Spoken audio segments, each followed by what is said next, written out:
A laundromat looks like one of the simplest businesses in America. You walk in with a basket of dirty clothes. You put money into a machine. The machine fills with water. You wait. Then you leave. It almost feels too simple to be a serious business. But here's the interesting part. A laundromat doesn't need to sell you something every day. It doesn't need a salesperson. It doesn't need a kitchen full of employees. And in many locations, it doesn't even need someone standing behind a counter all day. Instead, the business is built around something people cannot easily avoid: dirty clothes. And that creates a fascinating money machine. Because every time someone washes a load, money moves into the business. But how much of that money actually becomes profit? How expensive is it to build a laundromat? Why can a small store with a few dozen machines generate hundreds of thousands of dollars in annual revenue? And most importantly, is owning a laundromat actually as profitable as it looks? Today, we're following the money. The laundromat business is built around an extremely simple economic problem. People need clean clothes, but not everyone owns a washer and dryer. Some people live in apartments where installing one isn't practical. Some machines break, some households don't have enough space, and some people simply prefer using large commercial machines because they can wash several loads at once. That creates a recurring customer, not necessarily every day, but over and over again. And that is exactly what makes the economics interesting. A laundromat isn't primarily selling washing machines, it's selling access to washing capacity. The owner buys the machines, the customer pays to use them, the owner collects the revenue. And then the real battle begins, because the money coming through those machines isn't the same thing as money going into the owner's pocket. Let's follow that money. The basic laundromat money model. Imagine a laundromat with 30 washing machines and 25 dryers. A customer walks in. They might spend $5. Another customer spends $12. Another spends $20 because they're washing several large loads. That sounds small. But the business isn't built around one customer. It's built around thousands of transactions. A simplified money flow looks like this: customers, washers and dryers, revenue, operating costs, profit, and unlike a restaurant, the laundromat doesn't have to buy a new meal every time someone walks through the door. The machines are the productive assets. Once they're installed, they can generate revenue again and again. That's the first major economic advantage. The machine is expensive up front, but it can potentially produce thousands of paid cycles over its useful life. So the key question isn't, how much does one wash cost? The better question is, how many paid cycles can each machine generate? That's where laundromat economics starts getting interesting. The biggest expense comes before the first customer. Before a laundromat makes $1, the owner may have to spend a significant amount of money. And this is where many people misunderstand the business. You don't simply rent an empty storefront and put washing machines inside. You need infrastructure: water lines, drainage, electrical capacity, gas or electrical connections for dryers, ventilation, flooring, lighting, plumbing, security, payment systems, and of course the machines. Commercial laundry equipment can be expensive. And you're not buying one machine, you're buying a fleet. Let's use a hypothetical example. Suppose an owner opens a medium-sized laundromat. The exact numbers will vary dramatically by market and property, so think of this as an illustrative model rather than a universal startup budget. Imagine 30 washers, 25 dryers, plus payment systems, renovation, plumbing, electrical work, signage, security, furniture, permits, and initial working capital. The total investment could easily reach several $100,000 depending on the location, equipment mix, property arrangement, and whether the owner is buying or leasing the real estate. And that's the first important lesson. A laundromat can be simple to operate without being cheap to build. The business model is simple. The infrastructure isn't. Now the machines have to earn their keep. This is where the laundromat starts behaving like an investment. Every washer is an asset. Every dryer is an asset, but an asset only matters if customers actually use it. Imagine you have 30 washers. If customers use them constantly, that's productive equipment. If half of them sit empty for most of the day, you have money sitting on the floor. This is why machine utilization is one of the most important concepts in laundromat economics. Let's simplify it. Suppose a washer charges an average of $5 per cycle. If that washer completes 10 paid cycles in a day, $5 costs bounce 10 equals $50 per day. Over 30 days, $50 costs 30 hours 1,500 per month. Now multiply that across 30 washers. 1,500 cars 30 per day on $45,000 per month. That would equal $540,000 per year from washers alone. But here's the catch. That calculation is only an example. Real-world pricing, utilization, operating days, machine mix, location and customer behavior can produce dramatically different results. And there is another problem. Dryers. Because customers who wash clothes usually need to dry them, and that means the laundromat gets a second opportunity to monetize the same customer. The dryer is a second cash register. Think about what happens after the wash cycle. The customer takes their clothes out. They need somewhere to put them, so they feed money into the dryers. This is one of the most important characteristics of the laundromat business. The customer can generate multiple revenue events during a single visit. Wash, dry, maybe wash again, maybe use a larger machine, maybe buy detergent, maybe use another service. The laundromat isn't necessarily making money from one transaction, it's making money from the entire customer visit. And this is where the business becomes more interesting than simply charging people to wash clothes. The hidden revenue. Now let's get to one of the most important ideas. A laundromat doesn't have to make all of its money from self-service washing. There can be additional revenue streams. For example, wash and fold services, pickup and delivery, commercial laundry, vending machines, laundry products, ATM fees, or other convenience services. The exact mix depends on the business. And this creates an interesting strategy. Imagine two laundromats. Both have similar machines, both have similar customer traffic. But one simply lets customers wash their own clothes. The other also offers wash and fold. A customer drops off a bag of clothes. The laundromat's employees handle the washing, drying, and folding. Now the business isn't only monetizing machine capacity, it's monetizing labor and convenience.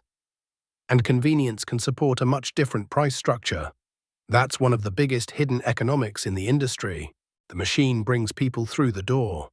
But additional services can increase the amount of money extracted from each customer relationship. Commercial laundry changes the game. There's another potentially powerful revenue source. Business customers. Hotels, restaurants, salons, gyms, medical facilities, short-term rentals, other businesses that regularly need textiles cleaned. These customers are different from individual consumers. A household might wash clothes when necessary. A commercial customer may need laundry processed continuously. That creates something every business owner loves: recurring demand. Instead of waiting for random customers to walk through the door, the laundromat can potentially build relationships with businesses that send laundry regularly. But there's a trade-off. Commercial laundry can require more labor, more logistics, more equipment capacity, more organization, and potentially more capital. So higher revenue doesn't automatically mean higher profit. It simply means there is more money flowing through the business. And that's an important distinction. Where the money goes. Now let's take the revenue apart. Suppose, purely for illustration, a laundromat generates $500,000 in annual revenue. A beginner might look at that number and think, $500,000 business. But that's not the number the owner should be obsessed with, because the laundromat has bills. First, utilities, water, sewer, gas, electricity. Those machines consume resources every time they're used. Then there's rent. A laundromat needs a physical location, and location matters enormously. A beautiful laundromat in an area with little demand can fail. A basic laundromat in the right neighborhood can outperform it. Then there is maintenance. Commercial machines run repeatedly, parts wear out, belts fail, doors break, payment systems malfunction. Dryers need service, washers need repairs. And when one machine is broken, it's not just a repair bill, it's also potentially lost revenue. Then there is payroll, insurance, cleaning, security, marketing, software, taxes, debt payments, and eventually equipment replacement. Now we can see the real business. Revenue is only the top line. Profit is what's left after the machine eats. The unit economics of one customer. Let's make this even simpler. Imagine a customer walks into the laundromat and spends $6 washing, $4 drying, $2 on detergent. That's a $12 visit. Now imagine the customer comes 4 times per month. $12 and £4, $48 per month. And suppose the laundromat has 500 customers behaving roughly like that. That's £48,500 equals $24,000 per month, or $288,000 per year. Again, this is a hypothetical illustration, not a claim about average customer spending. But it shows the fundamental economic idea. The business doesn't need customers to spend huge amounts at once. It needs enough customers making repeated purchases. And that leads to a crucial metric: customer frequency. A laundromat located where customers depend on it can benefit from repeat behavior, because clothes don't stop getting dirty. Why location matters so much? A laundromat is a neighborhood business. That makes location one of its biggest economic variables. You want customers close enough to use the store repeatedly. You also want sufficient population density. Apartment-heavy neighborhoods can be attractive because some residents may have limited laundry facilities. Parking matters, visibility matters, safety matters, competition matters, and rent matters. Here's the trap. An owner might think, more expensive location equals more customers. Not necessarily. If the additional traffic doesn't generate enough additional revenue to cover the higher rent, the premium location can actually produce a worse investment. This is why laundromat economics is not simply about finding the busiest street. It's about finding the right relationship between customer demand plus rent plus machine capacity plus competition. That's the equation underneath the storefront, the break-even point. Now let's ask the question that really matters. How many customers does a laundromat need before it actually makes money? Let's create a simplified hypothetical. Suppose fixed monthly costs are $15,000. That includes things such as rent, base payroll, insurance, maintenance reserves, and other operating expenses. Now suppose the average customer contributes $8 toward covering those fixed costs after variable expenses. The exact contribution margin will vary by business. But using this simplified assumption, $15,000, £8, 1,875 customer visits. So the laundromat would need approximately 1,875 visits per month just to cover those costs. That's roughly 62 visits per day. Everything above that level would begin contributing to operating profit, assuming the assumptions hold. And suddenly, we can see the real business. The laundromat isn't simply asking, "Can I charge $5 for a wash?" It's asking, "Can this location generate enough paid cycles to cover the entire machine, building, and operating system?" That's the real question. The debt problem. But there's another layer. Many owners don't pay for everything with cash. They may finance equipment. They may borrow money to acquire a business. They may take on real estate debt. And debt changes the economics. Imagine a business generates $20,000 per month in operating cash flow before debt payments. That sounds healthy. But suppose debt service consumes $12,000. Now only $8,000 remains. If revenue falls by 20%, the business can become much more uncomfortable. The machines still need electricity, the rent still needs to be paid, the loan payment still arrives. This is why leverage can be both powerful and dangerous. Debt can help an owner control a larger asset with less upfront capital. But debt also creates a fixed obligation. And laundromats are not immune to downturns. Bad year, normal year, great year. Let's imagine 3 simplified scenarios. Bad year, customer traffic falls, a major machine breaks, utility costs rise, rent remains unchanged, revenue declines while several costs remain fixed. The owner may still have plenty of customers and still lose money. That's an important point. A business doesn't have to be empty to be unprofitable. Normal year, machines maintain reasonable utilization, customer traffic is stable, utilities are manageable, maintenance stays under control. Additional services provide extra revenue. Now the business produces healthy operating cash flow. Great year. The location is strong, machines stay busy, pricing is optimized. Wash and fold grows, commercial accounts are added. The owner improves machine utilization without dramatically increasing the physical footprint. Now the same building can produce substantially more revenue. And that's the beauty of the model. The owner is trying to increase the amount of money generated by the same physical asset. The real secret, utilization, and this brings us to the biggest economic insight. The laundromat isn't really selling washers, it's selling machine time. Think about a hotel. A hotel doesn't sell buildings, it sells rooms for specific nights. An airline doesn't sell airplanes, it sells seats on flights. A laundromat doesn't simply own machines, it sells the opportunity to use those machines. That means an empty machine is a problem. A machine sitting idle from morning until evening is unused inventory. The owner has already paid for the equipment. The rent is already being paid. The utilities infrastructure is already installed.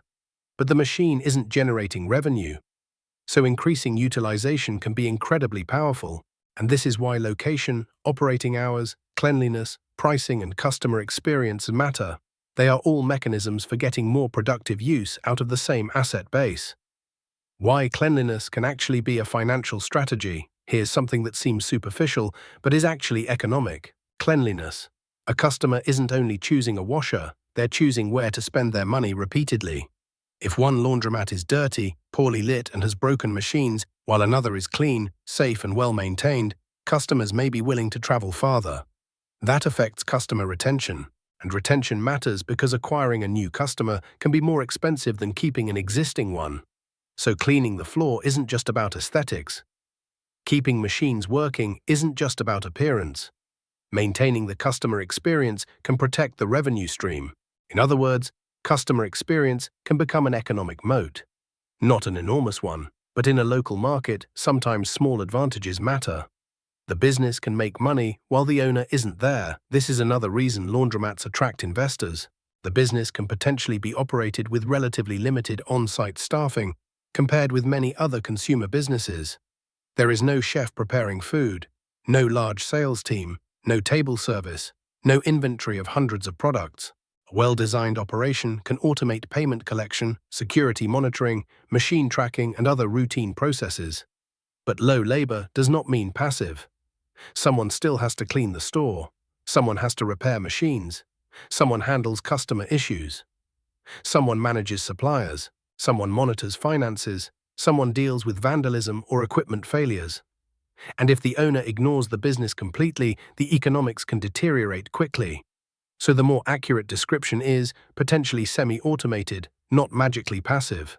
16. The biggest risks. Now let's talk about what can destroy the economics. Rent. If rent is too high relative to revenue, the business becomes fragile. Utilities. Water, sewer, gas, and electricity are fundamental operating costs.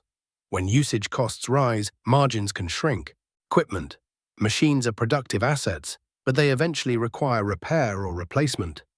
Competition. If another laundromat opens nearby with newer machines, better pricing, or a better customer experience, traffic can move. Debt.